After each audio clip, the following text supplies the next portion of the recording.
Hello everybody, this is Sorry Andy 8000 here, and as you can see on my WR300 and my HH54 VP, severe thunderstorm warning.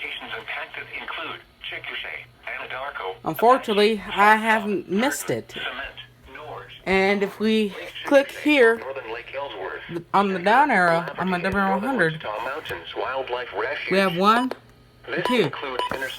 We had double header.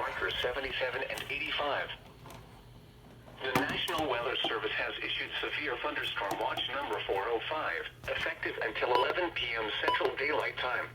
Wait, that's not. Includes the following counties: is that a watch? Oklahoma, Cleveland, Grady, McLean, and Potawatomi. Remember. Okay, either way, I missed it, and I literally just walked in the door for the record.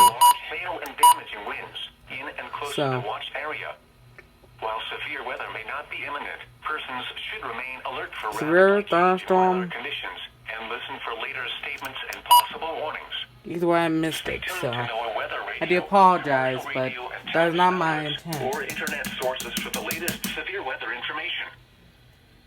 A severe thunderstorm warning remains in effect until 5:45 p.m. Central Daylight Time. Yeah, when I get more alerts, I'll let you know. Thank you for watching. Yeah, I'll be